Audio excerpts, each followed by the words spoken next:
দেশ থেকে রাজ্য, জেলা থেকে শহর, সকাল থেকে রাত, দিনভর শুধুই খবর।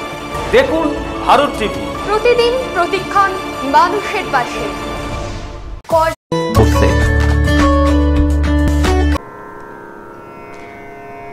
আজ সারাদিন শুধুই বৃষ্টি আর বৃষ্টি, আর এই বৃষ্টিমুখর সন্ধ্যায় এক কাপ চার সঙ্গে একটু গান, এই নিয়ে যদি আমরা থাকতে পারি তাহলে কেমন হয় বলুন তো?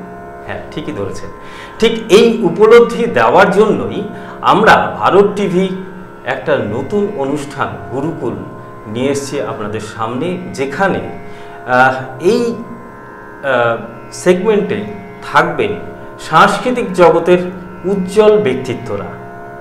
ঠিক তেমনই একজন উজ্জ্বল ব্যক্তিত্ব, যার সঙ্গীতের মধ্যে তিনি ডুবে রয়েছেন, আমাদের সকলের শ্রদ্ধেয় শরৎ সিনহা।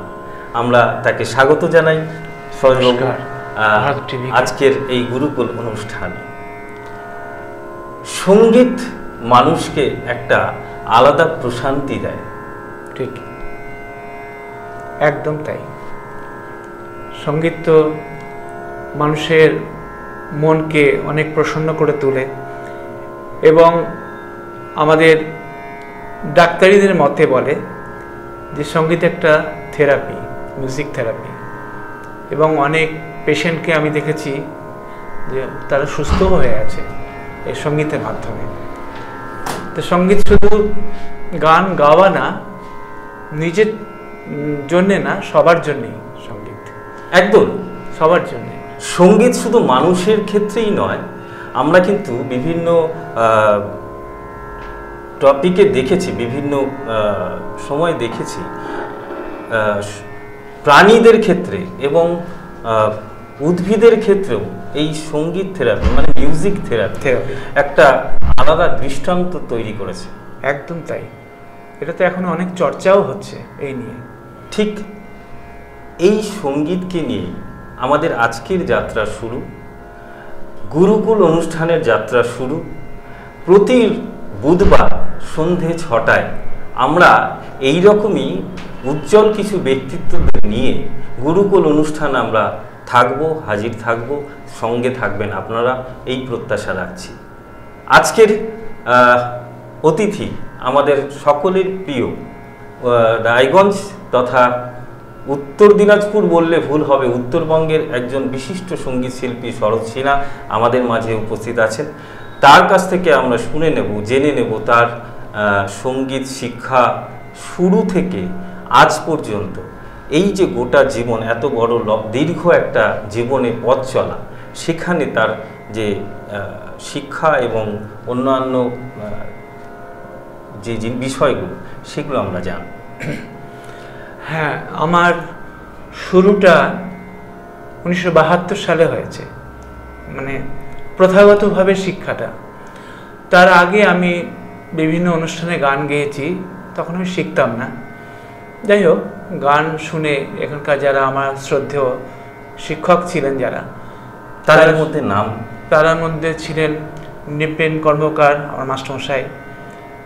তারপরে আমার শুভাকাঙ্ক্ষী এবং শ্রদ্ধেয় নারায়ণ কুণ্ডু মহাশয়। এনারা আমাকে বলতেন যে তুমি গান শেখো না কেন? তাই যাই হোক, প্রথমে শুরুটা হয়েছে এমনি এমনি কোনো প্রথাগত বিদ্যা ছাড়া না। তখন আমার মা তো খুব ভালো গাইতেন, এবং আমার মামাও দিনাজপুরে খুব নাম করা একজন গায়ক, কান্ত রায়, সবাই চিনতেন। যাই হোক, বাড়িতে হারমোনিয়াম ছিল, আমার বড়দি শিখতেন, আমারও শেখার খুব আগ্রহ ছিল। কিন্তু বাবা থাকতেন অনেক দূরে, কলকাতায় থাকতেন, চাকরি করতেন। বাবার একটু ইচ্ছে ছিল না যে ছেলে গান শেখুক। যাই হোক, তো সেখান থেকে সবাই যখন আমার মায়ের কাছে গিয়ে অনুরোধ করতো যে আপনার ছেলেকে গান শেখান, আপনার ছেলে এত প্রাইজ পাচ্ছে, এত কম্পিটিশনে গাইছে, গান না শিখে, তখন প্রথাগতভাবে আমি 72 সালে আমি শিখতে শুরু করি নৃপেনচন্দ্র কর্মকার মহাশয়ের কাছে। সেখান থেকে শুরু।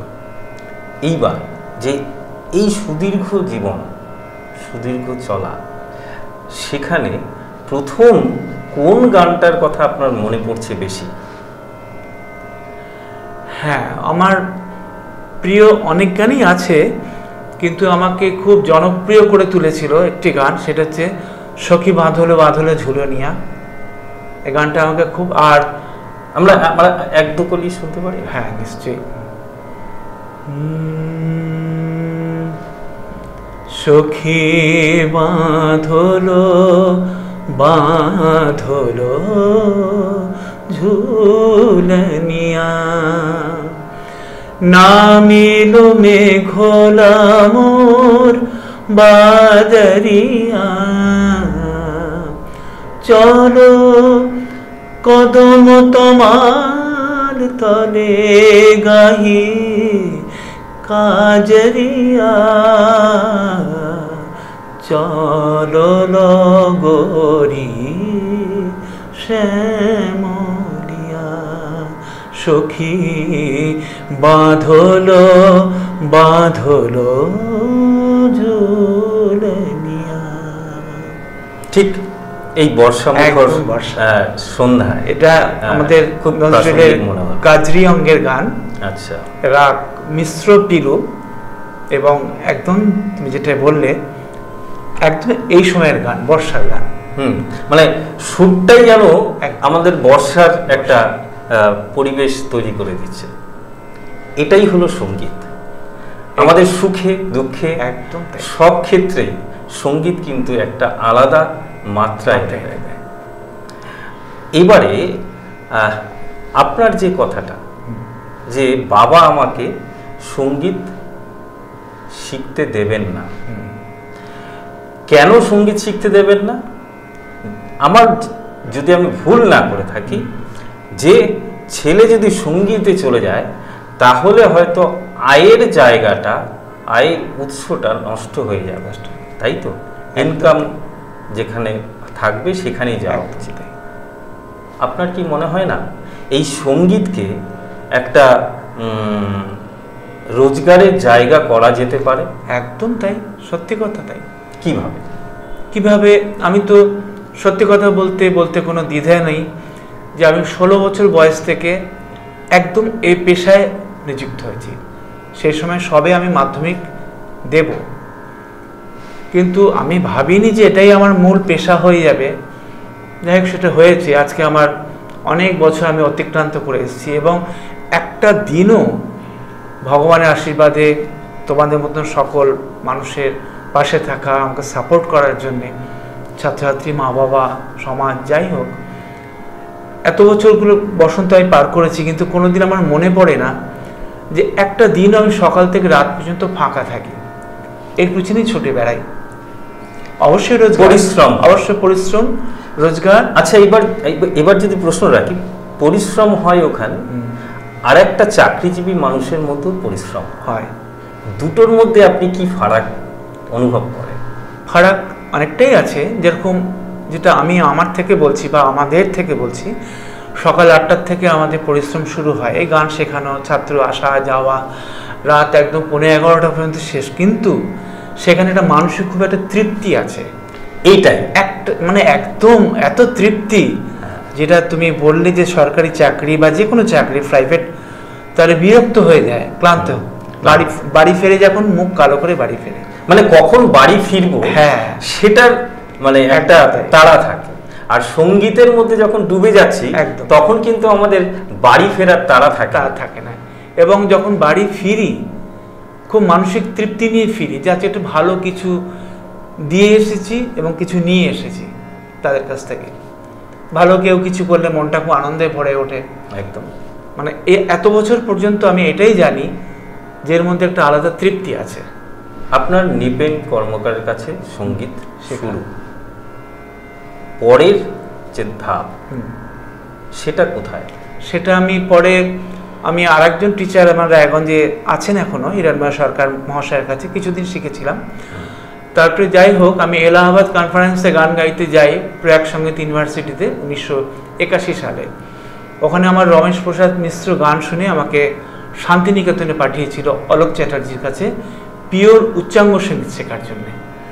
যে তোমার গলা এত ভালো, এত অল্প বয়স। অলোক চ্যাটার্জিকে একটা চিঠি করে দিয়েছিল, তখন তো মোবাইল ছিল না কারো কাছে। আমি সোজা গেলাম তার কাছে, এক ধরনের অডিশনই বলতে পারবো, দিয়েছিলাম। সম্পূর্ণ রাগটা, ইমন রাগটা গেয়েছিলাম আমি। এবং সেখানে আমি সারেন্ডার করেছিলাম যে আমি গানের কিছু জানি না, কিন্তু তার আগে আমি এলাহাবাদে পরিবেশন করে এসেছি 45 মিনিট ইমন রাগ। তারপরে অলোক চ্যাটার্জির কাছে দীর্ঘ আমি 7-8 বছর শান্তিনিকেতনে শিখেছি পিওর উচ্চাঙ্গ সঙ্গীত। ওখানে একটা লাইট মানে কোনো ভজন টজনও আমাকে শেখায়নি, মানে গাইতেও দিতেন না। তারপরে ওখান থেকে আমি চলে গেলাম আর এক দিকপাল, আমাদের জনপ্রিয় এবং স্বনামধন্য শ্রী জ্ঞান প্রকাশ ঘোষ মহাশয়, ওনার কাছে আমি দীর্ঘ 9 বছর আমি তালিম নিয়েছি। তারপরে তিনি প্রয়াত হয়েছেন, ওনার পরিবারের সাথে এখনও আমার যোগাযোগ আছে, আমি যাই নিয়মিত।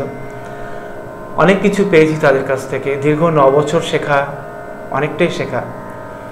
আবার উনি এই কথাও বলতেন আমাকে, জ্ঞানবাবু ক্লাসের ফাঁকে ফাঁকে গল্প করতেন, কিছু কিছু আমি টেপ করে নিয়ে আসতাম। যে অজয় চক্রবর্তী কথা বলতেন যে অজয়কে আমি যেই ডায়েরিটা দিয়েছি তুমি পরের মাসে আসবে, ওর কাছ থেকে নিয়ে আমি তোমার কাছে দেবো, তুমি তোমার কাছে রেখে দিও, এরকম করে বলতেন। এটা কিন্তু একটা পরম প্রাপ্তি, পরম প্রাপ্তি। এই গল্পগুলো আমি করেছি রায়গঞ্জে এক বিশিষ্ট তবলাবাদক ছিল গোপাল দে, আজকে সে নাই। তাকে আমি টেপ রেকর্ডটা এসে শোনাতাম, তো ও তো অবাক হয়ে যেত যে তুমি কার কাছে গান শেখো। আচ্ছা, ওনার কাছে আপনি গান শিখতে গেলে প্রথম ইমন রাগ শোনালেন? ইমন রাগ শুনিয়েছিলাম আমি অলোক চ্যাটার্জিকে। অলোক চ্যাটার্জি। আজকের যে সন্ধ্যা, আমি যতদূর জানি ইমন রাগটা হচ্ছে সন্ধ্যার একটা প্রথম। আমরা কি ইমন রাগের একটু চলন দেখতে পারি? একটু শোনাই। হ্যাঁ,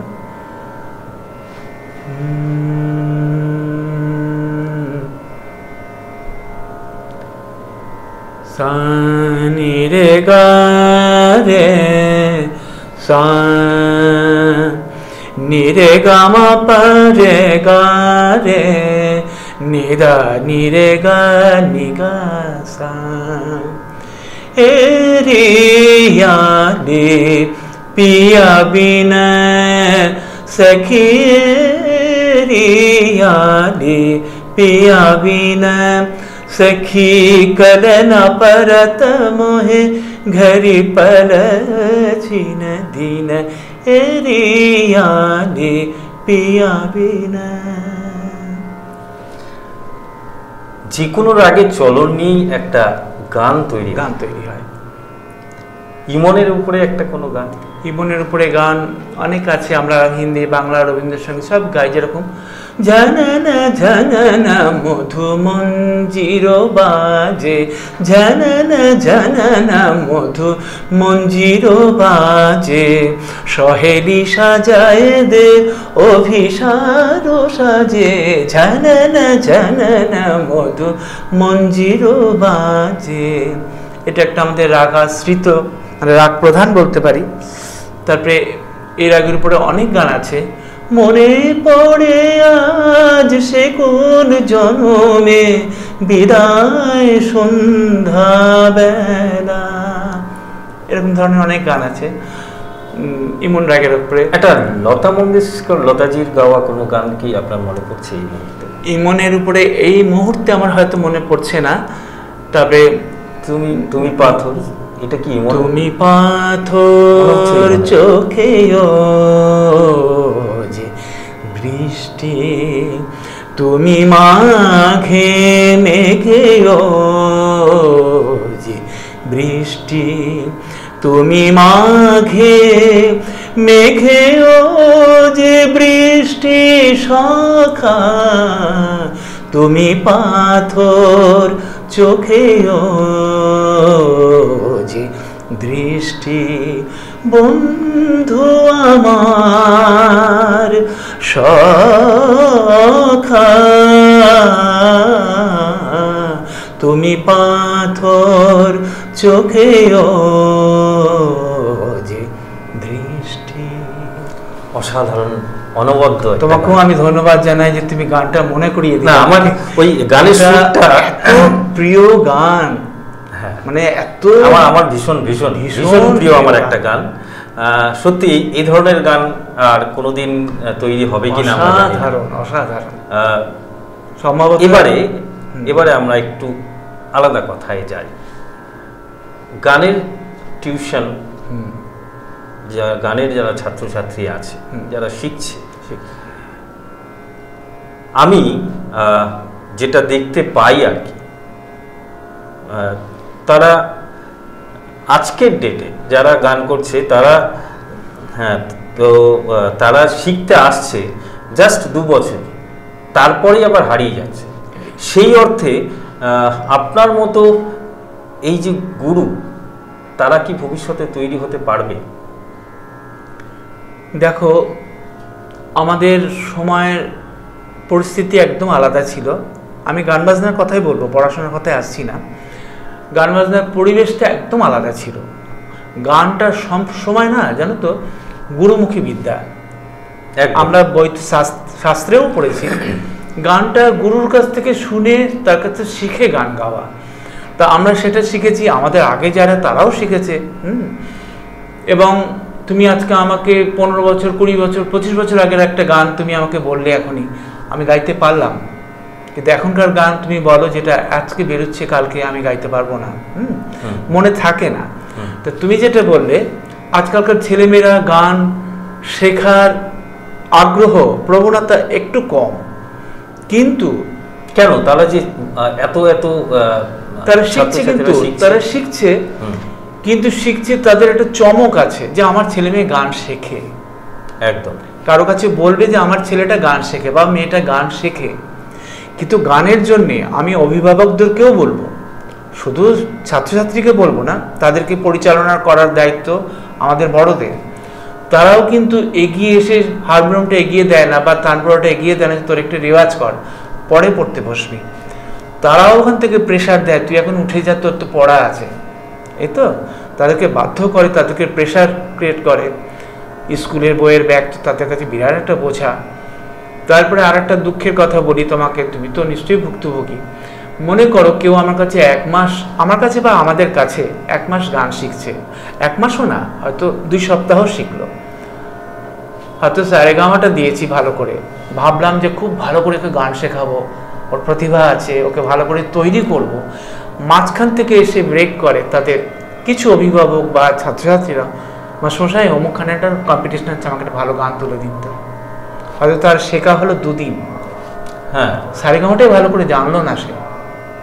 একদম। আমি তাকে ওই কঠিন গানটা কি করে 2 দিনে তুলে দেবো? মানে এটা একটা চ্যালেঞ্জের মধ্যে ফেলে দেয়। না না, তারপরে পরে একটা কথা আছে, যদি বলি যে একটু শিখে নিও, পরে দেবে, না না, ও পারবে, কথাটা বলে। মানে সঙ্গীত বিষয়টা যতটা সহজভাবে আমরা নিই না, ততটা সহজ নয়। যেমনটি আমাদের পড়াশোনার ক্ষেত্রে, সেখানে কিন্তু আমাদের যে কোনো বিষয়, সাবজেক্ট আমাদের কিন্তু যতটা কঠিন, সঙ্গীতটাও কিন্তু ততটাই। আমার তো মনে হয় আরো বেশি কঠিন। তো তারা যে শিখছে না, মাঝখানে ওই যে ব্রেক করে দিচ্ছে, আমার মনে হয় তাদের মধ্যে অন্য কোনো বিষয় কাজ করছে। নিছক খেলার ছলে গানটাকে একটু রপ্ত করা, কিছুটা কেউ এটাকে ফ্যাশন হিসেবে নিয়েছে যে আমার ছেলে মেয়ে গান করে, বাড়িতে গানের চর্চা আছে, আদৌ চর্চা নেই। আবার কিছু কিছু ছেলের মধ্যে এত প্রতিভা এবং এত আগ্রহ, হয়তো তারা কিছু কিছু সুযোগের অভাবে হারিয়েও যায়। কিন্তু তাদের মধ্যে অনেক প্রতিভা আছে, প্রতিভা বেরোচ্ছে না কি? বেরোচ্ছে। কিন্তু আমি সব অভিভাবকদেরকে একটা কথা বলি, যে তারা যখন বলে যে স্যার ওনার রেয়াজ করার সময় পায় না, গানটা এবার একটু বন্ধ থাক, এই যে কথাটা বলে, তাদেরকে আমি 2-3টে একটু উদাহরণ দিই। যে লিটল চ্যাম্পস হোক বা বড়দেরই হোক, সারেগামা পা যে আমরা দেখি, ইন্ডিয়ান আইডল দেখি বিভিন্ন রাজ্যে বা আমাদের বেঙ্গলে, তারা তো সবাই ভালো ভালো স্কুল থেকে এসছে, তারা তো পড়াশোনা করে, তাদের তো খামতি হচ্ছে না পড়ার, তারা দেখতে ভালো রেজাল্টও করছে। তাদের যখন পরিচয় পর্ব হয় ক্যামেরায়, তখন তাদের পড়াশোনার কথা শুনলে আমরাও অবাক হয়ে যাই। তাহলে ওরা এই মঞ্চে তারা দীর্ঘদিন ধরে কি করে তাহলে তারা গাইছে। তখন আমি তাদেরকে বলি যে ওদেরকে একটু দেখো, ওদেরকে দেখো না, এতে পড়ার কোনো ক্ষতি হবে না। কিন্তু এই কথাগুলো যারা নিতে পারে তারা নেয়, যারা নিতে পারে না তারা নেয় না, এরকম। হ্যাঁ, কোথাও আমরা দেখতে পাচ্ছি যে পড়াশোনার প্রতি ঝোঁকটা বেশি থেকে যাচ্ছে। এটাকে মানে এইটার থেকে যে একটা আয়ের উৎস হতে পারে, এটা একটা আমার জীবিকা হতে পারে, সেইভাবে আমরা নিচ্ছি না। একদম আমরা অভিভাবিকারা, তাই নাকি? একদম তাই। আর নিচ্ছি না বলেই সেই জায়গাটা থেকে আমরা পিছিয়ে আসছি। পিছিয়ে। 1 বছর 2 বছর গান শিখলাম, একটা বড় হারমোনিয়াম কিনলাম, কেনার পরে সেই হারমোনিয়ামটা ঘুণে ধরে গেল। আর একটা সর্বনাশ করেছে আমাদের যে চিন্তাধারায় বা ইয়েতে, ইউটিউবে গান তোলা। একটা হয়তো গান আজকে 3 দিন পরে কোনো কম্পিটিশনে একটা প্রোগ্রামে দিল যে এই গানটা আছে, তখন যদি আমরা বলি যে এই গানটা তো তোমার জানা নেই, না স্যার আপনি তুলে দেন, আমরা ইউটিউব থেকে ঠিক করে নেব। আপনার কি মনে হয় যে ইউটিউব থেকে যে গানটা শিখছে আর ন্যাচারাল ওয়েতে আপনার কাছে শেখার, আপনার কাছে বললে ভুল হবে, গুরুদের কাছে শেখার জায়গা যেটা আছে, এই দুটোর মধ্যে অনেক তফাৎ? অনেক তফাৎ, আকাশ পাতাল তফাৎ। তোমাকে আমি ছোট্ট কথায় বলি, কথাটা একটু পুরনো কথা। আমি একদিন জ্ঞানপ্রকাশ ঘোষ মহাশয়ের কাছে গান শিখছিলাম। তখন আমার কাছে টেপ রেকর্ড ছিল না, মোবাইল তো দূরস্থান। তখন আমি কলকাতায় থাকতাম দাদার কাছে। যাই হোক, ক্লাস করে যখন ফিরছি ট্রামে বাসের বা ট্রেনের ইয়েতে, আমি গানটা ভুলে গেছি। আমি যখন রায়গঞ্জে ফিরে এলাম বাড়িতে, কিছুতেই মনে করতে পারছি না গানটা আমি পরের সপ্তাহে কী করে দেবো গুরুজিকে। তুমি বললে বিশ্বাস করবে না, আমি একদিন এই কথাটা আমি অনেককে বলেছি, গল্প করেছি। আমি তো ঘুমের ঘরে স্বপ্ন দেখছি যে গুরুজির কাছে আমি গানটা শিখছি, সুরটা আমার মাথায় এসছে ওই স্বপ্নের মধ্যে। সঙ্গে সঙ্গে ভোরবেলা যখন ঘুম ভেঙেছে, আমি বলেছি গানটা মনে থাকতে থাকতে আমি একটু হারমোনিয়ামে তুলে নিই, পরে যদি আমি ভুলে যাই। সঙ্গে সঙ্গে হারমোনিয়ামে তুলেছি বসে, মুখ না ধুয়ে। গানটা আমার মাথায় ছিল। পরের মাসে যখন আমি ক্লাসে গেলাম, গানটা আমি দিতে পারলাম। তা আমরা এভাবে হৃদয় দিয়ে গান শিখেছি, আর সেই জন্যই আপনি সরস্বতী। আমি সেটা মানুষের ভালোবাসা, ভগবানের অনেক আশীর্বাদ আমাদের। আচ্ছা, একটা গান কিন্তু এই জায়গাটায় আমার মনে পড়লো, হৃদয়ের গান কি শিখে তো গাইব সবাই। হ্যাঁ, একটু একটু একটু একদম মন খুলে। হৃদয়ের গান শিখে তো গায়ে গো সবাই, কজন আর হৃদয় দিয়ে গাইতে জানে, নয়নে কাজল সে তো সবাই পরে, কজনা তোমার মতো চাইতে জানে, হৃদয়ের গান শিখে তো গায়ে গো সবাই। সত্যি হৃদয় দিয়ে গাইলে সেই গানটা কোন জায়গায় পৌঁছাতে পারে, সেটা আমরা বিভিন্ন শিল্পীদের, একদম তোমাদের মতো শিল্পীদের আমরা দেখি। তুমি যে আজকে যে গানটার কথা বললে, হৃদয়ের গান শিখে তো, তিনি আজকে প্রয়াত এবং বহু বছর আগের শিল্পী, তারা 100 বছর পূর্ণ হচ্ছে জন্মদিন। কিন্তু তাও দেখো তুমি সেই গানটাই আমাকে গাইতে বললে, তার মানে তারা কত হৃদয় দিয়ে গেয়েছে, আর সেটা আমাদের হৃদয়ে এসে পৌঁছেছে। একদমই তাই, একদম। মানে গান যে সুরটা ঠিকঠাক আছে, মানুষের মনের মণিকোঠায় বসে গেছে, সেটা কিন্তু বেরোবে না, মানে ঝাঁকি দিলেই বেরিয়ে আসে। একদম তাই। আমি সেই বার্তাটাই সবাইকে দিই বা দেব, যে সত্যি কিন্তু অবাক লাগে, মন দিয়ে শেখো, একটু শ্রম দাও, দেখবে অনেকটাই উন্নতি করবে। আরেকটা জিনিস, ওই যে যারা মনে করছেন যে এটা জীবিকা হতে পারে না, আমি ধরেই দিলাম যে সে একজন শিক্ষক বা শিক্ষিকা বা কিছু ডাক্তার, ইঞ্জিনিয়ার কিছু হলো, তারপরেও তো একটা জায়গা থাকে মনের প্রশান্তি। আজকে আমরা আড্ডা মারছি, অনেকেই আছে এরকম আড্ডা মারে, মানে ঘরে বসে গান হচ্ছে, চা সাথে থাকছে, বিভিন্ন স্ন্যাক্স থাকছে, কত জমিয়ে আড্ডা মারা যায়। সেটা কি গান না শিখেও করা যায়? না, না শিখে করা যায় না, আমি এটাই বলবো। যেটা আমরা আড্ডা মারছি, গান গাইছি, সেটার ক্ষণিকের একটা উন্মাদনা বা আনন্দ আর কি, হ্যাঁ, কিন্তু তারপরে কিন্তু সেটার মনে থাকছে না, সেই রেস্টটা থাকছে না। আমরা একটা আনন্দ করে এলাম, যেরকম বিয়ে বাড়িতে ব্যান্ড পার্টির সাথে লোকে নাচে, সেটা তো প্রথাগত শিখে নাচে না, হ্যাঁ, হাত পা ঘোরায়, যে যা হতো না। সেটাও তুমি যেটা বললে আড্ডাতে, সেটা একটা মনে একটা বিনোদন, একটা আনন্দ করলাম। সেটা যদি শিখে করা যায় সেটা অন্যরকম, তাহলে ওই আড্ডায় অনেক কিছু তথ্য বেরিয়ে আসবে, অনেক কিছু আসবে। একটা হিন্দি ভার্সনের কিছু গান, হ্যাঁ, হিন্দি ভার্সনের গান। এই বর্ষার সন্ধ্যায়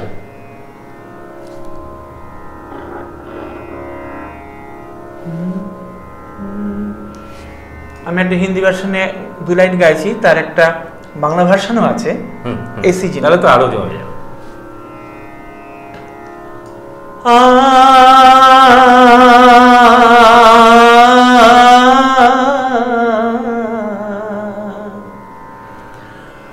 बरखा का मौसम जी को जला के चला जाए, हाय रे पानी आगन लगा के चला जाए, जी को जला के चला जाए। আমারো বাদল দিন আমারে যে একা রেখে যায়, হারানো দিনের এক সকরুণ ছবি এঁকে যায়, আমারে যে একা রেখে যায়। সত্যি আমার গায়ে কিন্তু কাটা দিচ্ছে। এটা মানে অদ্ভুত একটা অসাধারণ কম্পোজিশন। হ্যাঁ, এটা এটা বোধহয় এটা আমাদের মানে খুব শ্রদ্ধেয় রবীন্দ্র জৈন মহাশয়ের সুর করা, এবং বিভিন্ন শিল্পীরা না গানটা গেয়েছে, ভালোবেসে গেয়েছে।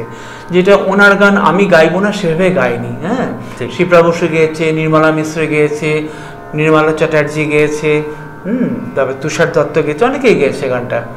এবং সুরকার হচ্ছে আমাদের রবীন্দ্র জৈন। এটা একটা হিন্দি ফিল্মেও ব্যবহার হয়েছে। বইটার নাম তো স্যালাখে, বইটার নাম স্যালাখে, জিতেন্দ্র সুলক্ষণা পণ্ডিত ছিল। আর হিন্দি ভার্সনটা গিয়েছিলেন আমাদের শ্রদ্ধেয় শিল্পী আশা ভোসলে। অসাধারণ একটা গান, অসাধারণ গান। মানে এই যে আমরা যে আড্ডা মারছি আজকের এই বুধবার সন্ধ্যায়, এই যে গানটা মুহূর্তের মধ্যে একটা আলাদা আবেগ তৈরি করে। একদম তাই, যে কোনো পরিবেশেই এই গানটা সত্যি একটা। এই গানটার কথা দেখো, তুমি বললে যেটা, এটা কিন্তু না শিখলে সেই জায়গাটাতে গানটা গাওয়া যাবে না। একটু অধ্যবসায় করে শিখলে গানটাকে আরো ভালো রূপ দেওয়া যাবে।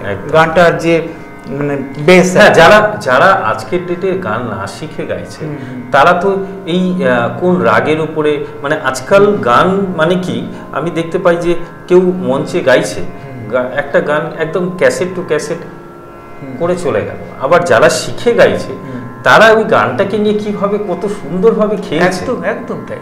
ঠিক এইরকমই একটা গান আপনার কাছে চাইবো, যে ক্লাসিক্যাল এবং দিকটা নিয়ে এবং সঙ্গে ওই গানটা, মূল বেসটা থাকবে ক্লাসিক্যাল, আচ্ছা, তারপরে তার পরিপ্রেক্ষিতে যে গান তৈরি হয়েছে, অনেক গীতিকার সুরকার তারা তৈরি করেছে।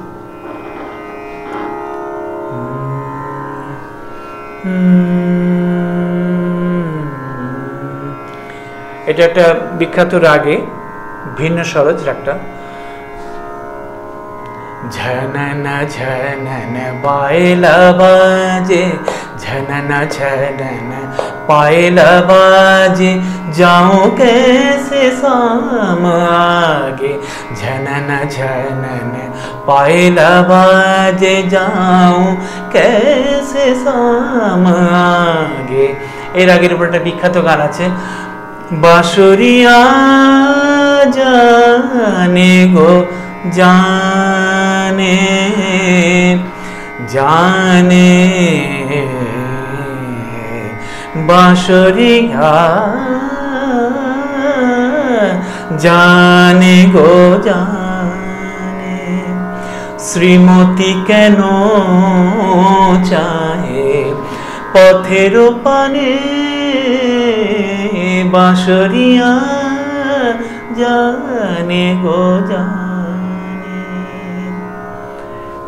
অসাধারণ। এটা একটা বিখ্যাত রাগ, একটু কম। এই রাগটাকে কি রাগ বলছে? এটাকে বলে ভিন্ন সরজ। ভিন্ন সরজ। হ্যাঁ, এই নামটা আমার কাছে একটু নতুন হলো, আমি তো গানটা শিখিনি, যেটুকু একটু গানটার রাগের চলন সাগা মাধা নিসা, শুদ্ধ মা, সবই শুদ্ধ, সা গা মা ধা নি সা সা নি ধা মা গা সা। আচ্ছা, এই যে গান আমরা শিখছি, আমি আপনাদের মতোই অনেকের কাছেই শুনে থাকি আর কি, ঘরানা। এই ঘরানার বিষয়টা কি? মানে বলছি যে এই ঘরানার এই রাগটা এই ঘরানায় এইভাবে গাওয়া হয়েছে, এই ঘরানায় এইভাবে গাওয়া হয়েছে। হ্যাঁ, এটা আমি শুনেছি, শাস্ত্রে পড়েছি, কিন্তু আমরা খুব একটা ওয়াকিবল না। কিন্তু আমি যার কাছে শিখেছিলাম, অলোক চ্যাটার্জি, উনি কিরানায় ঘরানায় গান শেখাতেন, যেটা আমির খান। আবার হয়তো বড় গোলাম আলী খায়ের, সম্ভবত আমার যতটুকু ধারণা, হয়তো পাতিয়ালা ঘরানা, যতটুকু ধারণা। ওনার তো বিখ্যাত গান আছে, কাকরু সজনি আয়ে নওয়ালাম, ওনার তো বিখ্যাত গান। একটু এই গানটা, কাকরু সজনি আয়ে নওয়ালাম, तड़पत बित मुरे तड़पत बित मुरे उन बिन रतिया आए नवालम, का करू सजनी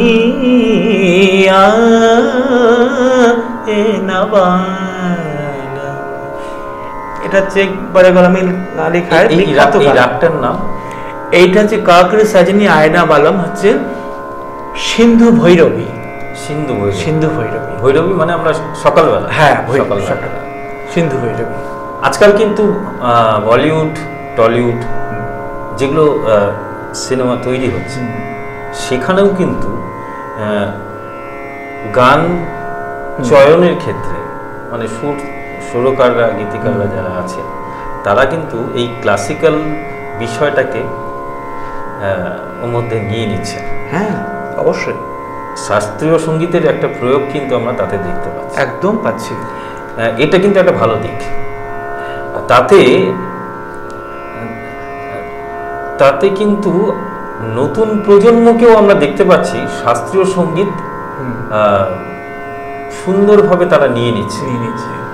এবং বলিউডের যে ঝিকঝ্যাক গানগুলো অনেকে আজকাল একটু দূরে রাখার চেষ্টা করছে, তারা এই ধরনের শাস্ত্রীয় সঙ্গীত মিশ্রিত যে গানগুলো সেগুলো বেশি করছে। তুমি দেখবে, লক্ষ্য করে খুব ভালো করে দেখবে, এটা কি অডিয়েন্সকে ধরে রাখার চেষ্টা না কিছুটা? যে বললাম একটু, হ্যাঁ অডিয়েন্স তো অবশ্যই আছে, কিছুটা একটু চমক আছে। তুমি দেখবে অনেক গান হিন্দি ছবিতে বা বাংলা ছবিতে একটা রাগকে একটু মডার্ন করে করছে। হ্যাঁ, এটা কিছু না, বইটা যাতে ব্যবসায়িক সাফল্য পায়, যাতে বোর না হয়ে যায়। ব্যবসায়িক সাফল্য যে পাবে তার তো আমার অডিয়েন্সটাই মেন, তাই না? তাহলে সুরকার, গীতিকার বা ওখানকার যারা ফিল্ম মেকাররা যারা, তারা অডিয়েন্সকে বুঝতে পারছেন যে তারা এই গানটাকেই বেশি চুজ করছে। তার মানে আমরা ওই যে ঝাই করে যে গানগুলো, সেগুলো ঠিকই তাই মনে হয় একটু একটু করে পিছু পা। যেরকম দেখো, একটা বন্দিশ যদি তুমি গাইতে যাও, লোকে ভালো করে শুনবে না। মানে এখন লোকে ফার্স্ট লাইফ তো অনেক কিছু তাড়াতাড়ি শুনতে চায়, কিন্তু যখনই কোনো জায়গায় গাইতে যাই, বলে রে পাপি হরা নিত ঘন বরসে নিত মন প্যাসা, এখনো লোকে নেয়। হ্যাঁ, একদম এই সারেগামাপা বিশেষ করে ওই জায়গাটাকে আরো সুন্দর করে তুলে ধরছে। আরো মানে আমি দেখেছি কোনো জায়গায় গাইতে গেলে, এই গানগুলো গাইতে গেলে মনে চড়ে বসে, হ্যাঁ গানটা খুব নেয়, কিন্তু এখন খুব অল্প সময়ে আমাকে আনন্দ দিতে হবে, দীর্ঘায়িত ওরা করতে চায় না। তোমার এই সুদীর্ঘ যে পথ চলা, সেখানে তোমার বিশেষ মনে রাখার মতো কোনো ছাত্র বা ছাত্রী বা কোনো ঘটনা এই সঙ্গীত জগতের মধ্যে? একটা তো আমরা শুনলাম সেই জ্ঞান প্রকাশ ঘোষের কথা। আমার দেখো, মনে রাখার মতন আমার জীবনে দু একটা স্মরণীয় ঘটনা আছে। যেরকম আমি 21 বছর বয়সে প্রয়াগ সঙ্গীত সমিতিতে তোমার পণ্ডিত যশরাজ, শান্তা প্রসাদ, এরা সমস্ত ছিল ওই একই মঞ্চে সন্ধ্যে 7টার সময় ইমনরা গিয়েছিলাম। ওরা একটু বেশি রাতে করেছিলেন। শ্রীলেখা মুখার্জি, শিশির কর্ণধর চৌধুরী, ভিজি চোপ, ওনারা ছিলেন। এটা আমার জীবনের একটা সেরা পাওনা, সাংঘাতিক পাওনা, এটা আমি বলে বোঝাতে পারবো না। অনেক পেপারেও আমরা আরেকটা হচ্ছে আমার খুব ভালো লাগার মুহূর্ত, ভারতবর্ষের প্রাক্তন প্রধানমন্ত্রী ইন্দিরা গান্ধীকে আমি গান শুনিয়েছি। সেই ঘটনাটা সেটা হচ্ছে আমাদের কালিয়াগঞ্জের ধনকল মাঠে একটা জনসভা হচ্ছিল। তখন সেই সময় আমি তখন অল্প বয়স ছিল, আমি সবাইকে ঠিক চিনতাম না। যতটুকু মনে আছে আমার ছবিতে দেখেছি প্রিয়রঞ্জন দাসমুন্সী মহাশয় ছিলেন, গণিকান্ত চৌধুরী ছিলেন, আমাদের রায়গঞ্জের শঙ্কর চক্রবর্তী ছিলেন। ইন্দিরা গান্ধী, শ্রদ্ধেয় ইন্দিরা গান্ধী বসে আছেন ড্যাসে, আমি গাইছি। দুটো দেশাত্মবোধক গাইবার কথা আমার, গেয়েছি। তো সেই সময় একটা দমকা বাতাস এসেছিল, ফাল্গুন চৈত্র মাস। মাইক্রোফোনটা পড়ে গেছিল আমার মুখ থেকে। আমি তখন অল্প বয়স, মাইকম্যানকে ইশারা করে ডাকছি। মাইকম্যান আস্তে আস্তে ইন্দিরা গান্ধী আমাকে হিন্দিতে বলছে যে সময় নষ্ট না করতে, ঘড়ি দেখে গানটা চালিয়ে যেতে। মানে মাইক্রোফোনটা উনি ধরে রাখলেন। তুমি ভেবে দেখো মুহূর্তটা, মানে উনি মাইক্রোফোনটা ধরে রাখলেন। তখন মাইকম্যান, তখন তো মঞ্চ অনেক উঁচুতে হতো সেই সময়, দৌড়ে এসে তারপরে মাইক্রোফোনটা ঠিক করো। সত্যি এটা মানে গায়ে কাটা। আর আমি তো তখন রীতিমতন ভয় পেয়ে গেছিলাম। যার ওইরকম ব্যক্তিত্ব, যার পৃথিবী জোড়া নাম, আমাদের প্রধানমন্ত্রী, সেটা একটা স্মরণীয় ঘটনা বলতে পারো। তোমার যে সঙ্গীত, আর একটা স্মরণীয় ঘটনা বলবো, খুব একদম রিসেন্ট, এটা আমার জীবনের পরম প্রাপ্তি, যে আমার নিজের ছেলে আজকে জার্মানিতে গিয়ে ভারতের হয়ে 5th পজিশন পেয়ে এসছে। অসাধারণ অসাধারণ। এটা মানে আমাদের রায়গঞ্জ কেন, আমাদের পশ্চিমবাংলার গর্ব। একদম তাই, ভারতকে ওরা রিপ্রেজেন্ট করেছে এবং ভারত থেকে ওরা অনেকগুলোর জন্য আমাদের শুভেচ্ছা, অভিনন্দন রইল। একদম তাই। আগামীতে আরো বড় জায়গায় তাকে দেখব, তোমরা প্রার্থনা করো। নিশ্চয়ই আমরা প্রার্থনা করব। এটা আমি বাবা হয়ে খুব গর্বিত, যেটা আমি কোনোদিন স্বপ্নেও ভাবিনি, যে বিদেশের মাটিতে গিয়ে মানে পজিশন পাওয়া, অতগুলো দেশকে হারানো, 60টা দেশের মধ্যে কম্পিটিশন, 5th হয়েছে, এটা আমাকে একদম স্মরণীয়। তুমি তো সঙ্গীত শিল্পী, আর তোমার ছেলে হচ্ছে গিটারিস্ট। সেটা ঘটনাটা সুবিধা না অসুবিধা? না, কোনো অসুবিধা নেই, সুবিধা, অবশ্যই সুবিধা। আমারও তাই, একদম তাই। আর কোনো আক্ষেপ নেই না, কোনো ছেলে সঙ্গীত শিল্পী হতে পারলো না, কিন্তু আরেকটা শিল্পী, হ্যাঁ, সেটাও তো সঙ্গীতের মধ্যেই পড়ছে। এবং আমি খুব গর্বিত আর কি, ও যে এই লাইনটা নিয়ে আছে, খুব বড় একটা ব্যান্ডের সাথে ওরা যুক্ত আছে, যেখানে তোমার ক্যাকটাসের মতন ব্যান্ডরা ওদেরকে শুভেচ্ছা বার্তা, ওদের ইয়েটাকে শেয়ার করা, বলতে দ্বিধা নাই। আজকে রূপম ইসলামের মতন এরকম একজন তাদেরকে শুভেচ্ছা বার্তা পাঠিয়েছে, এটা আমাদের কাছে গর্ব। এবং ও গানই শিখছিল, গান শিখতে শিখতে আমরা তো তোমার সঙ্গীত যত শুনেছি, মান্নাদের গান এক সময় টানা একদম মঞ্চস্থ হতো, তোমার গলায় আমরা মান্নাদের গান শুনি। আজকের সন্ধ্যায় মান্নাদের একটা গান আমার দর্শক বন্ধুদের জন্য একদম যদি কাগজে লেখো না, কাগজ ছিঁড়ে যাবে, পাথরে লেখো না, পাথর ক্ষয়ে যাবে, হৃদয়ে লেখো না, সে নাম রয়ে যাবে। যদি কাগজে লেখো না, হোক হোক হোক, হৃদয় আছে যার, সেই তো ভালোবাসে, প্রতিটি মানুষেরই জীবনে প্রেম আসে। কেউ কি ভেবেছিল শ্যামকে ভালোবেসে রাধার ভালোবাসার কাহিনী হয়ে যাবে? হৃদয়ে লেখো নাম, সে নাম রয়ে যাবে। যদি কাগজে লিখো না।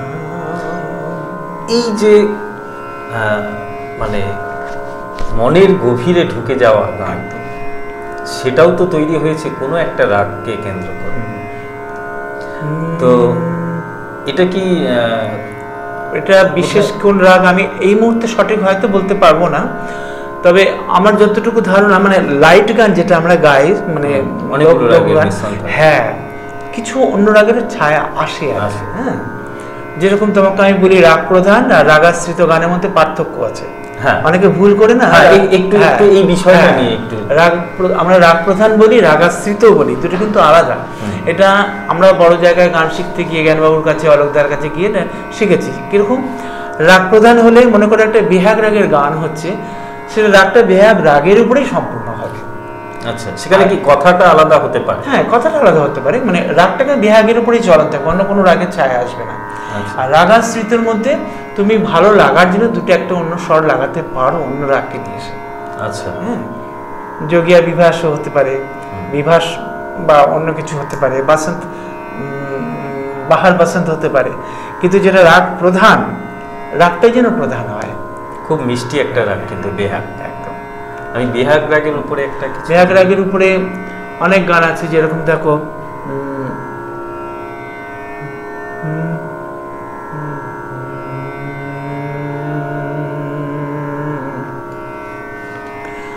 লগন যে গেল ফিরে নিশি জাগিয়া, লগন যে গেল ফিরে নিশি জাগিয়া, তারপরে নিশি নিঝুম ঘুম নাই আসে, হে প্রিয় কোথা তুমি দূর প্রবাসে, নিশি নিঝুম ঘুম নাই আসে। নজরুলগীতি পরদেশি মেঘ যাও রে ফিরে, এগুলো সব এক করে। কাজী নজরুলের কথায় আমরা এলাম। আমরা সঙ্গীত যদি কথা বলি, তাহলে প্রথমে যে দুজন ব্যক্তির নাম আসে সেটা হচ্ছে কাজী নজরুল ইসলাম এবং আমাদের বিশ্বকবি রবীন্দ্রনাথ ঠাকুর। আগামী 22শে শ্রাবণ কবিগুরুর প্রয়াণ দিবস, সম্ভবত শুক্রবারে বোধহয়। হ্যাঁ হ্যাঁ, তো আজকের এই আড্ডায় আমরা একটা তো রবি ঠাকুরের গান শুনতেই পারি, যদি সেটা টপ্পা অঙ্গের গান হয় আরো বেশি ভালো।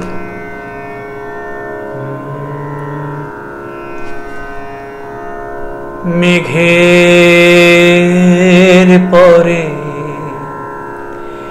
মেঘ জমেছে,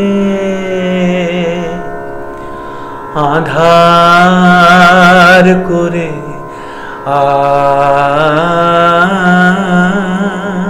আসে, আমায় কেন বসিয়ে রাখো একা দাঁড়ের পাশে,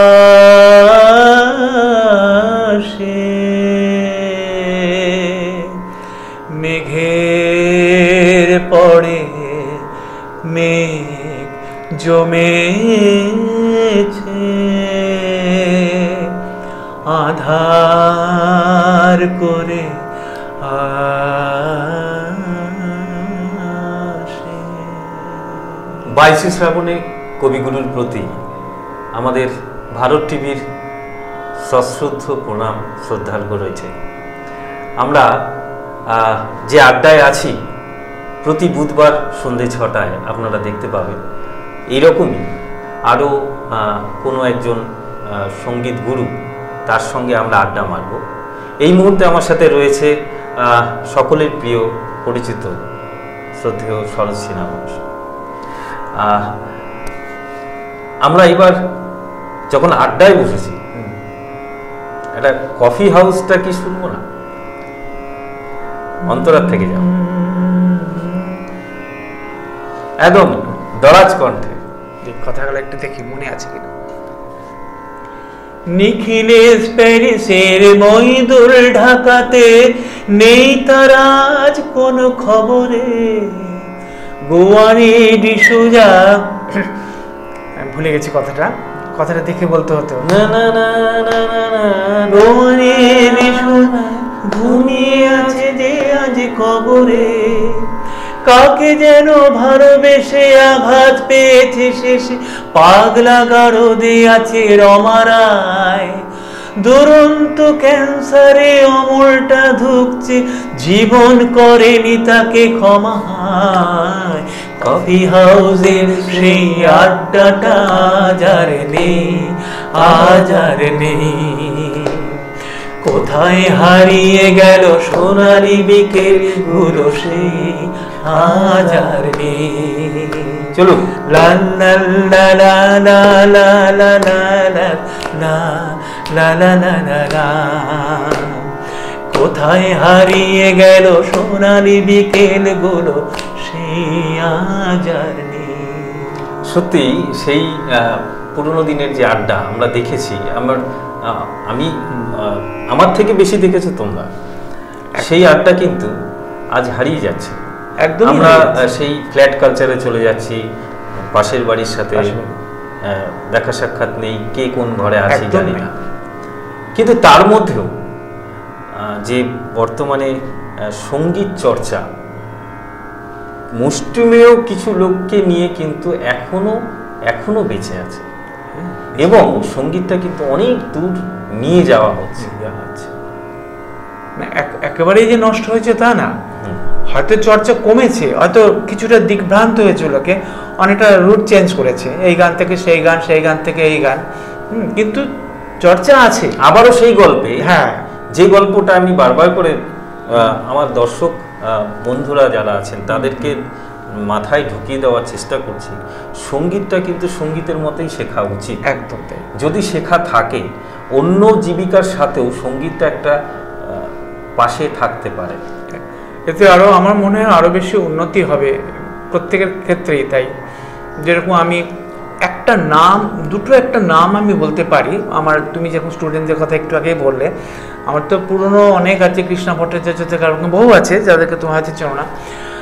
আমি বন্নির কথা বলবো আর প্রীতিপালের কথা বলবো। ওরা দুজন যখন মাধ্যমিক পরীক্ষা দেবে, তখন আমি বলছিলাম যে গানটাকে শিখতে হবে না, তোমার তো পরের সপ্তাহে পরীক্ষা। দুজনে একই উত্তর দিয়েছিল যে স্যার, গান না শিখলে না পড়াটা ভালো করে মনে থাকে না। একদমই তো তাই। পড়াটা আমার একটা জিনিস মনে করি যে সঙ্গীত, আমরা তো শুধু সারাদিন পড়াশোনা করব এটা তো নয় না। আমরা একটা টাইমে তো আমাদের এন্টারটেইনমেন্ট দরকার, তো সেটা যদি আমি গানকে বেছে নিই আমার এন্টারটেইনমেন্টের মাধ্যম, একদম তাই, তাহলেই তো গানটা শেখা। ওরা আমাকে এই কথাটা বলতে আমার খুব ভালো লাগতো, স্যার আপনি আসবেন, তাহলে আমাদের গানটা ভালো, পড়াটা ভালো মনে থাকবে। তো এখনকার ছেলেমেয়ের মধ্যে কম পায়, অত সেভাবে পায় না। যেরকম এখনকার প্রজন্মে একজন আছে সৌমিক বলে, আমার এক ছাত্র আছে, ও হয়তো পরীক্ষার দিনকেও গান গাইছে, পরীক্ষার দিনকেও কোনো প্রোগ্রাম করতে যাচ্ছে, সেই গানটাকে ভালোবেসে করে। এরকম আমি চাই যে সবার মধ্যে জিনিসটা ছড়িয়ে পড়ুক। আজকের ডেটে তুমি তো বহু ছেলে মেয়েকে গান শিখিয়েছো, তাদের মধ্যে কজনা গুরুর জায়গায় পৌঁছাতে পারছে? আমি নাম নাইবা বললে সেই জায়গাটা আসতে পারছে কিনা? ধরো যে তুমি তো একটা, তোমার উত্তরসূরি তো একজন হবে, সেরকম তোমার মনে হয়েছে কজন? মানে আমার ছাত্রদের মধ্যে? অবশ্যই তাই। দেখো, অনেকেই হয়তো তারা শেখায়, সেভাবে প্রতিষ্ঠিত হয়নি এখনো, মানে গুরু হিসেবে হয়নি, শেখাচ্ছে বিভিন্ন জায়গায়। আমি খবর পাচ্ছি, তারাও বলছে যে মাস্টারমশাই আমরা আজ খুব ভালো করে শেখাও, কোনো আমার কাছে টিপস চাইলে আমি দেবো, ওরাও শোনে। কিন্তু ঠিক এই জায়গাটায় এই টিপসটা আমি চাইছি, যে গান আমি শুরু করব, নতুন প্রজন্মকে গান শেখাবে, কোথার থেকে কিভাবে কোন গতিতে আগাবে, একটু যদি আমার দর্শক বন্ধু এবং নিশ্চয়ই তোমার সেই গুণমুগ্ধ ছাত্রছাত্রীরা শুনছে বা দেখছে আমাদের অনুষ্ঠান, তারাও একটা টিপস পাবে তোমার কাছ থেকে। আমি তাদের উদ্দেশ্যেই বলবো যে গান যারা শিখছো বা শিখবে বা শেখার আগ্রহ আছে, মানে সেভাবে শেখার, তাদের উদ্দেশ্যে বলবো যে না বুঝে, গানটাকে না বুঝে না রপ্ত করে কিন্তু তোমরা ঘন্টার পর ঘন্টা রেওয়াজ করবে না। কিন্তু গানটাকে বুঝে যদি তোমরা 15 মিনিটে করো, আধ ঘন্টা করো, 1 ঘন্টা করো, সেটাই তোমাদের মাথায় থেকে যাবে। যেটা আমাদের গুরুদেবও তাই বলতেন জ্ঞানবাবু, যে 100-র মধ্যে 50 ভাগ শুনবে। গানটাকে শোনা খুব দরকার, গানটা ভীষণ করে শুনবে, কিভাবে তার গুরু তাকে শেখাচ্ছে, কিভাবে মাইকে বাজছে, ক্যাসেটে বাজছে, শুনবে, রপ্ত করবে। আর 40 ভাগ তোমরা প্র্যাকটিস করবে, আর 10 ভাগ তো কিছুটা তোমাদের ভাগ্য নির্ধারণ করবে। ভাগ্য তো কিছুটাই আছে, কিন্তু আমি একটা কথাই তাদের উদ্দেশ্যে বলবো, সঠিক পদ্ধতিতে গান শেখো এবং খুব ভালো করে শুনে তারপরে শিখবে। গানটাকে আগে শুনতে হবে। এটা তো গেল তাদের জন্য যারা গান শিখেছে একটু একটু, শেখার পরে তাদের টিপস থেকে। এবার নতুন যারা নিউ কামার, তাদেরকে তুমি কি বলবে? তাদের অভিভাবক অভিভাবিকাদের কি বলবে যে গানটা ওই একদিন দুদিনে সারেগামাপা শিখতে শিখতেই সেভাবে যাবে, না স্টেপ বাই স্টেপ কি কি স্টেপে আগাবে? একটু ডিটেলস করে বল। হ্যাঁ, না, তাদেরকে ধৈর্য রাখতে হবে, সাটাকে ভালো করে আগে লাগাতে হবে, তারপরে কি রেতে আসবে, তারপরে গাতে আসবে, এইভাবে 7টা স্বরকে আমরা ভালো করে আগে সুরে লাগাবো। এবং শিখতে গেলে একটু ধৈর্য লাগবে।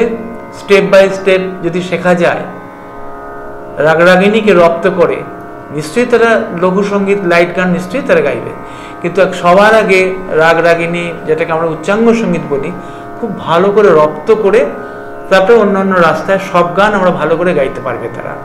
এটাই আমাদের ধারণা। একটা স্বরকে আগে খুব ভালো করে শিখতে হবে, 7টা স্বরকে। সপ্তকে যে 7টা শুদ্ধ স্বর আছে, 5টা যে বিকৃত স্বর আছে, সেগুলো তোমরা আগে খুব ভালো করে রপ্ত করবে এবং আগে তোমরা কোনো গানে তোমরা যাবে না। এটাই আমি তাদের উদ্দেশ্যে বলবো, শেখো না, ভালো করে শেখো, তারপরে দেখবে নিজেরাই কত সুন্দর সুন্দর গান তোমরা গাইতে পারবে বুদ্ধি দিয়ে। অর্থাৎ যে মূল বেসটাকে তৈরি করতে হবে, বেসটাকে তৈরি করতে একটু সময় লাগবে। আমি তাদের উদ্দেশ্যে বলি, আমি দেখেছি অভিভাবক অভিভাবিকা যারা আছেন, তারা গান শুরু থেকেই একটা বাচ্চাকে তাকে ইনসিস্ট করে তুমি একটা গান করো, তুমি একটা গান করো। হ্যাঁ, এটাই তো। এই গানটা না করে সেটা যদি বলে যে তুমি এই রেয়াজটা করো, তাহলে বোধহয় ঠিকঠাক। একদম তাই। আমরা এবার আরেকটা প্রশ্নে যাব। আমার মনে হয়েছে আমরা যারা শিক্ষাগুরু আছি, আমরা গান শেখাই বছরে একটিবার বা একটি বিশেষ সময় আমরা আমাদের ছাত্রছাত্রীদের একটু ঝালিয়ে নিই। কোথায়? ছাত্র যুব উৎসব, দীপালি উৎসব। একদম। এই যে দীপালি উৎসব, ছাত্র যুব উৎসব, এই বিভিন্ন ধরনের বা স্কুলের সাংস্কৃতিক প্রতিযোগিতা, এটাই হচ্ছে বাচ্চাদের প্ল্যাটফর্ম বলে আমার মনে হয়। একদম তাই। ওটাই তো প্রথম সূত্রপাত। এবং কিভাবে তারা মাইক্রোফোনের সামনে বসছে, কিভাবে হারমোনিয়ামটা নিয়ে বসছে, অতগুলো দর্শকের সামনে গাইছে, ওটা তাদের শিক্ষা। প্রথমে আমি বলবো প্রাইজের আশা কেউ করবে না, ভালো গানটাকে শুদ্ধ করে গাও। বিচারকরা যেন বলে গানটা ভালো হয়েছে, আমি পজিশনের কথা তাদেরকে আগেই বলবো না, প্রথম সবাই হয় না, কিন্তু ভালো গাইতে হবে। দিওয়ালি উৎসব বলো, যে কোনো কম্পিটিশন বলো, রাজ্য থেকে রাজ্য স্তর, জেলার থেকে জেলা স্তর, সবখানেই তারা। কিন্তু আজকের ডেটে এই যে উৎসবগুলো, এগুলো কেন একটু এদের জৌলুসটা ক্রমেই হারিয়ে যাচ্ছে। রাজ্য ছাত্র যুব উৎসব সেটা প্রায় বন্ধ, আর অন্যান্য উৎসবগুলো যেগুলো হচ্ছে তাদের ধারাগুলো পাল্টে যাচ্ছে। এটা কি তাহলে ধীরে ধীরে রুচির পরিবর্তন হচ্ছে? রুচির তো পরিবর্তন অবশ্যই হচ্ছে। আর একটা কথা তোমাকে আমি বলি, আমরা ছাত্র উৎসব আমরা পাইনি, আমরা পাইনি, আমাদের পরের ইয়েরা পেয়েছি, আমরা ছোটোবেলায় পাইনি। কিন্তু আগে যখন আমরা জাজমেন্ট দিতে গেছি, যুব উৎসবের প্রোগ্রামটা আমরা তো হয়তো 15 দিন আগে বা 1 মাস আগে পেয়েছি। এখন না প্রোগ্রামের 3 দিন 4 দিন আগে দেয়, ওদেরও করণীয় কিছু থাকে না, গানগুলো হয়তো অজানা থাকে, হুট করে একটা প্রোগ্রাম দিয়ে দিল, এত তারিখের প্রোগ্রাম, তখন ওরা হিমশিম খেয়ে যায়, ছোটাছুটি করে। আমার মনে হয় যেখানেই কম্পিটিশান হবে একটু প্রোগ্রামগুলো যদি আগে দেওয়া হয় তাদেরকে, তারা একটু সঠিকভাবে অধ্যবসায় নিতে পারবে। যে জন্য গানগুলো না তাদের ঠিক না, সেক্ষেত্রেও কিছু কিছু জায়গায় মনে হচ্ছে যে রুচির একটু পরিবর্তন হচ্ছে তো, মানে কম্পিটিশন বিষয়টাকে তারা যারা উদ্যোক্তা আছেন তারা এই বাচ্চাদের কথা মাথায় রাখছেন না। এটা কি তুমি কি বলবে? এরা বিজ্ঞাপনমুখী হয়ে যাচ্ছে। একদম তাই। গানের যেগুলো আমি সিলেকশন দেখি, যেগুলো কম্পিটিশনে থাকে, তাতে দেখি তারা মূল ধারার থেকে তারা একটু সরে যায়। তুমি নাচের কথাই বল না, গানের শুধু সেই জায়গা মূল ধারার থেকে সরে যাচ্ছে না, হয়তো সময়ের জন্য ও অনেকটাই কাটছাট করে দেওয়া হচ্ছে। আগে যেমন শ্যামা সঙ্গীত, রবীন্দ্রসঙ্গীত অনেকগুলো বিভাগ ছিল। তারপরে তুমি দেখো যেটা বিভাগটা সংক্ষিপ্ত করে দেয়, দুটো বিভাগ করে দিচ্ছে। একটা 12 বছরের ছেলে নিশ্চয়ই একটা 40 বছরের লোকের সাথে গাইতে পারবে না। একদম, ওরা ওদের নিজেদের সুবিধার জন্য যাই হোক মাত্র দুটো বিভাগ করছে। একটা ছোট, তার মানে কি? তার মানে এই জায়গাটার থেকেই ওই যে শিল্পীরা তারা হারিয়ে যাচ্ছে, মানে তারা পারফর্ম করার সুযোগ পাচ্ছে না, বাচ্চাদেরকে যাচাই করতে পারছে না। একদম তাই। আজকে 14 বছরের ছেলেমেয়েরা বলছে আমরা তো 40 বছরের লোকের সাথে গাইতে পারবো না, নামটাই দেওয়া হচ্ছে না তাদের। আবার তারা শিশু বিভাগেও দিতে পারছে না বাচ্চাদের সাথে। একদম, সেজন্য তো সেই কারণে তুমি উদ্যোক্তাদের কি বলবে? উদ্যোক্তাদেরকে বলবো এই ব্যাপারে তারা একটু যত্নবান হন এবং সবার সাথে আলোচনা করে, কমিটির সাথে আলোচনা করে, এবং যারা কম্পিটিটর যারা আসবে তাদের কথা মাথায় রেখে একটা সুষ্ঠু তাদের বিচার করা উচিত, যে প্রত্যেকেই যেন প্রত্যেকটা বিভাগে তারা সুযোগ পায় গান গাওয়ার, রাজ্য থেকে রাজ্য স্তরে যেতে পারে, তাদের প্রতিভাগুলো যেন বিকাশ করতে পারে। অনেক অনেক ধন্যবাদ সরোজদা। আমাদের এই ভারত টিভির আজকের এই আড্ডায়, গুরুকুল আড্ডায় তুমি আমাদের সময় দিয়েছো, তোমার মূল্যবান সময়।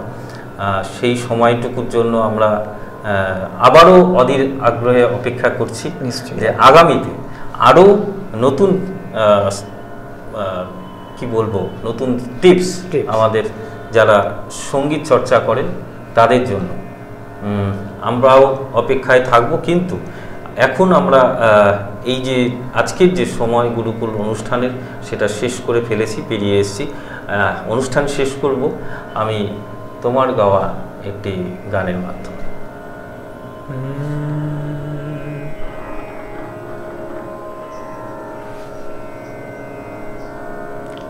গানি